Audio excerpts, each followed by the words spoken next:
Les dirigeants de plus d'une douzaine de pays, y compris le Canada, ainsi que le président du Conseil européen et de la Commission européenne et le secrétaire général de l'OTAN, sont réunis à Londres. Keir Starmer et Emmanuel Macron ont promis de présenter par la suite à Donald Trump le plan de paix pour l'Ukraine.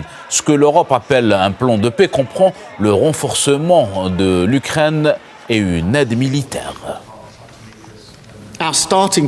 Notre premier objectif doit être de placer l'Ukraine dans la position la plus forte possible afin qu'elle puisse négocier en position de force. Et nous doublons notre soutien. Dans la soirée du 1er mars, le Royaume-Uni a signé un prêt de 2,2 milliards de livres sterling pour fournir plus d'aide militaire à l'Ukraine. Ce prêt n'est pas financé par le contribuable britannique, mais par les bénéfices tirés des avoirs russes gelés. Aujourd'hui, j'annonce un nouvel accord qui permet à l'Ukraine d'utiliser 1,6 milliard de livres sterling de l'agence de crédit UK Export Finance pour acheter plus de 5000 missiles de défense aérienne qui seront fabriqués à Belfast, créant ainsi des emplois dans notre brillant secteur de la défense. Ces missiles seront essentiels pour protéger les infrastructures critiques actuelles et aideront l'Ukraine à maintenir la paix lorsqu'elle sera instaurée.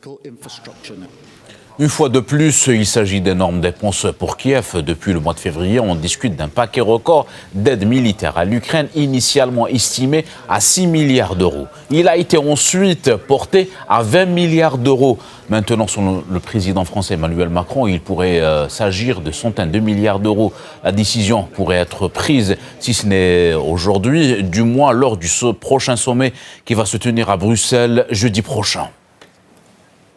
L'objectif de cette réunion est d'accroître le soutien à l'Ukraine et de donner un mandat à la Commission européenne pour lancer un financement massif et commun le plus rapidement possible. Ce financement massif correspond probablement à des centaines de milliards d'euros.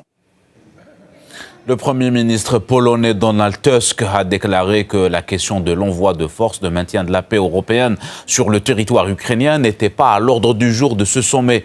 Mais en fait, il l'est toujours, car Volodymyr Zelensky continue de l'exiger. Voici ce qu'en pense le ministre russe des Affaires étrangères, Sergei Lavrov.